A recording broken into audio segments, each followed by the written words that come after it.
So let's assume that the reason that women are higher in sensitivity to negative emotion is because the world is actually more dangerous to women, right? Because that would be the most logical reason why there would be a sex difference in something like fear or sensitivity to punishment. Well, first there's the danger of physical altercation. Second, there's the sexual danger. So women become sexually vulnerable at puberty. And why do I say vulnerable? Well, it's straightforward. It's because the cost of sex for women is way higher than it is for men. And it certainly has been throughout our evolutionary history. Because if a man has an unwanted sexual encounter, well, then he walks away and maybe he's persecuted by the state or prosecuted by the state for it. But if a woman has an unwanted, unwarranted, or incautious sexual encounter and she ends up pregnant, then, well, in traditional societies, you're just done.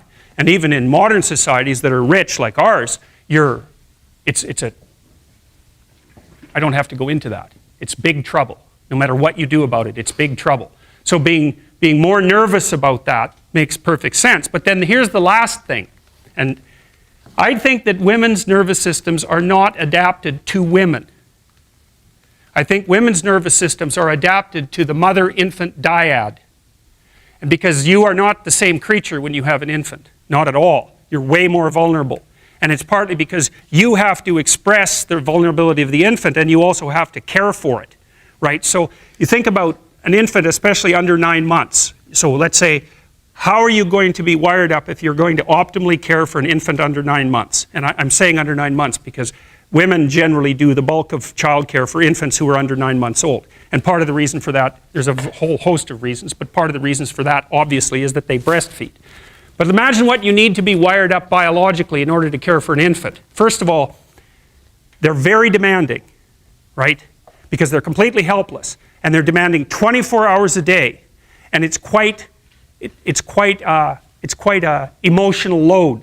And an infant under 9 months is never wrong, right? What you do to an infant under 9 months is when they're in distress, you always respond. You never tell the infant, get your act together and stop whining, right? Which you can do, say, to a child that's 18 months old. You can start having that sort of conversation. But under 9 months, it's like nothing is the infant's fault. It's surrounded in an extraordinarily threatening world, and you have to be responsive to what it needs, regardless of what you want, and you have to be very sensitive to the threats that emerge in the environment. And so I think the price that women pay for that ability to have an intimate relationship with infants in the very earliest stages of development is that their nervous systems are actually wired so that they can perform that role optimally.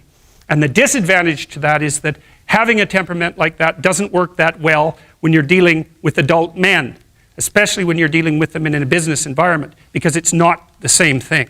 Not at all. It's a competitive environment. So, okay, so agreeable people are compassionate and polite. What are disagreeable people like? They're tough-minded, they're blunt, they're competitive, and they won't do a damn thing they don't want to do. So it isn't exactly that they're aggressive, although they will push you the hell out of their way if you're in the way. They're not like volatile like you are if you're high in neuroticism. It isn't defensive aggression, it's more like predatory aggression. It's dominance behavior. And so for someone who's highly disagreeable, they look at the world as a place in which they can compete and win. And I'll tell you a story. I have a friend. I gave him my personality test, the Big 5 aspect scale that Colin DeYoung developed in my lab. And I knew he was a disagreeable guy, and by interacting with him. I mean, he's even rude to people sort of spontaneously on the street. I actually like him quite a bit. He's very, very funny. He's also very conscientious, so you can trust him, but he's disagreeable as hell. And so I gave him this test because I thought it would be funny, and he came out as the most disagreeable person in 10,000. So reasonable in compassion, about 30th percentile, but like 0.001 in politeness. So he's extraordinarily blunt, and he'll just say absolutely anything, no matter how horrible it is. And he was often brought into corporations to sort of clean them up. So if a corporation was tilting and not doing well, they'd bring him in to find out who the useless people were and fire them. And I talked to him about that because I've had the opportunity to have to not have graduate students in my lab, for example, that weren't performing well, and I find it very, very difficult to, dress someone down, and certainly difficult to fire them. I just hate it because I'm actually quite an agreeable person, much to my chagrin. And I asked him about that, and I said, well, what do? You have to fire people all the time. How do you handle that? He says, handle it? I enjoy it. And I thought, wow, that's so interesting that someone would have that response. I said, well, what do you mean you enjoy it? He said, look, I go into these companies and I analyze the performance of groups of people, right? And in those groups, there are people who are really striving, really trying hard and working themselves really hard and being productive. And then there's these people that are just doing nothing. They're completely in the way. They don't carry their weight at all. They take advantage every chance they get. And they're always whining about why they can't work. It's like, I find out who they are. I call them into my office and I tell them exactly what they've been doing. It's like, hit the road, buddy. You've had your run of it. And I thought, oh yeah, okay, fair enough. Well, I can tell you, I've had situations in my lab where I had underperforming graduate students. And one of the things that was really awful about that was that it was really hard on the high-performing graduate students, because they felt that even being in the same category as the people who weren't working hard and pulling their weight devalued what they were doing, and that's exactly right. And so this is also why there's a conscientiousness trait and an agreeableness trait. Because conscientious people judge you on your accomplishments, right? They don't give a damn about your feelings, not a bit. It's like, are you doing the work or not? Whereas agreeable people think, well, your mother's sick and, you've got a bunch of family problems and we all have to take care of each other and it's no wonder that you're having a rough time. And you can't say that one of those attitudes is correct and the other isn't correct. You can't say that. There wouldn't be those two dimensions if there wasn't something correct about both of them.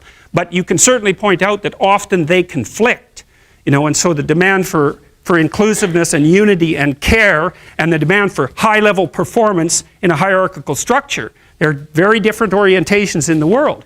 And so it's complicated for people who are agreeable and conscientious. And actually, I think often that large corporations and large institutions of any sort run on the unheralded labor of people who are high in agreeableness and high in conscientiousness, and they're disproportionately women. And my experience in large institutions has been that if you want to hire someone to exploit appropriately, no, not appropriately, if you want to hire someone to exploit productively, you hire middle-aged women who are hyper-conscientious and who are agreeable, because they'll do everything. They won't take credit for it and they won't complain. And that's nasty, and I think that happens all the time. And so one of the things you have to be careful of if you're agreeable is not to be exploited, because you'll line up to be exploited. And I think the reason for that is because you're wired to be exploited by infants. And so that just doesn't work so well in that actual world. And one of the things that happens very often in psychotherapy, people come to psychotherapy for multiple reasons, but one of them is they often come because they're too agreeable. And so what they get is so-called assertiveness training, although it's not exactly assertiveness that's being trained. What it is the ability to learn how to negotiate on your own behalf. And one of the things I tell agreeable people, especially if they're conscientious, is say what you think. Tell the truth about what you think. There's going to be things you think that you think are nasty and harsh. And they probably are nasty and harsh, but they're also probably true. And you need to bring those up to the forefront and deliver the message. And it's not straightforward at all, because agreeable people do not like conflict. Not at all. They smooth the water. And you can see why that is in accordance with the hypothesis that I've been putting forward.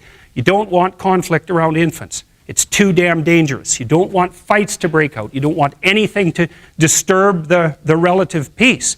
And if you're also more prone to being hurt physically and perhaps emotionally, you also may be loath to engage in the kind of high-intensity conflict that will solve problems in the short term, because it takes a lot of conflict to solve problems in the short term. And if that can spiral up to where it's dangerous, which it can if it gets uncontrolled, it might be safer in the short term to keep the waters smooth and to not delve into those situations where conflict emerges. The problem with that is it's not a very good medium to long-term strategy, right? Because lots of times there are things you have to talk about because they're not going to go away. And so partly what you do with agreeable people is you get them to figure out, and they have a hard time with this too. If you ask a disagreeable person what he wants, say, or she wants, they'll tell you right away. They know. It's like, this is what I want and this is how I'm going to get it. But agreeable people, especially if they're really agreeable, are so agreeable that they often don't even know what they want, because they're so accustomed to living for other people and to finding out what other people want and to trying to make them comfortable and so forth, that it's harder for them to find a sense of their own desires as they move through life. And that's not, look, there's situations where that's advantageous, but it's certainly not advantageous if you're going to try to forge yourself a career. That just doesn't work at all. So